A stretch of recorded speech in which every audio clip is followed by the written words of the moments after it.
Let's use forces to solve this problem. So I have a mass suspended, stationary. Thus, of course, the net force will be 0. There it is right there. And by using forces, that means I need to draw a free body diagram. Let's draw the forces right on here. Like so. Gravity pulling straight down, of course.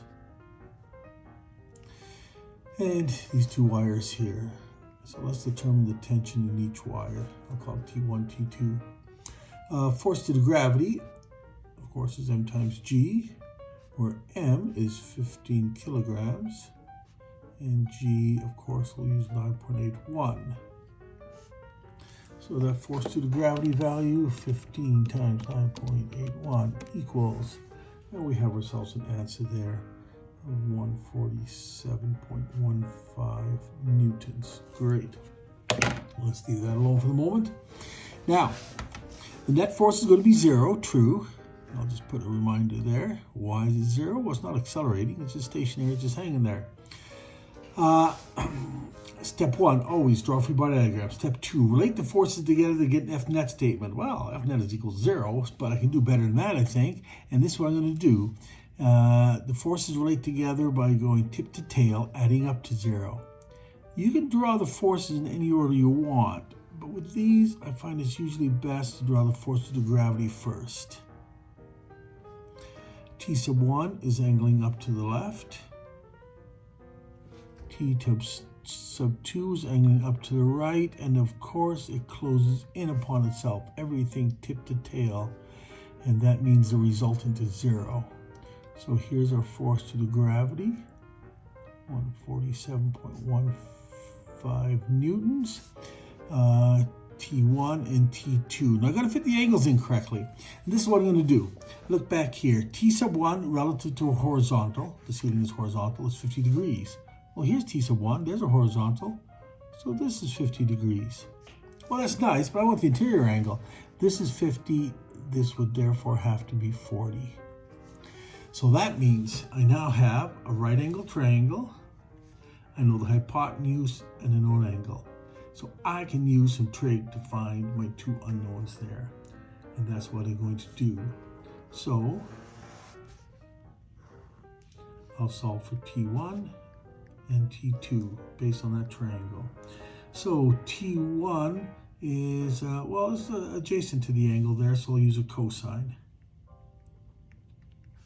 And that, of course, is adjacent over hypotenuse. And T2 is opposite the angle, so sine of the angle is appropriate there. So that's going to be opposite over hypotenuse, where the adjacent is T1 and the opposite is T2, of course. So the T1 I'm looking for is adjacent. So adjacent equals the hypotenuse, which of course is this guy over here,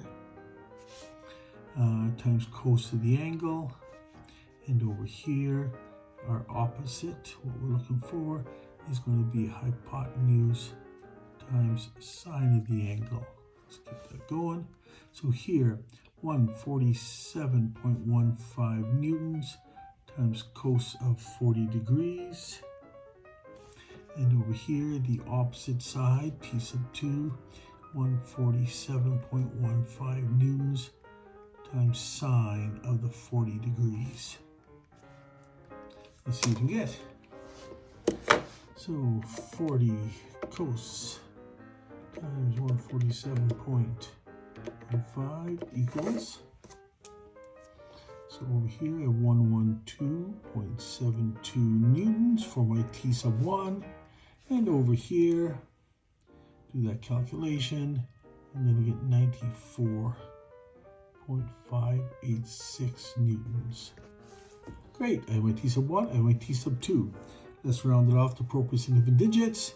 So my T sub 1 to 3 sig digs is 113 newtons. T sub 2 to appropriate significant digits is 94.6 newtons. So, solve the question. There's T1, there's T2.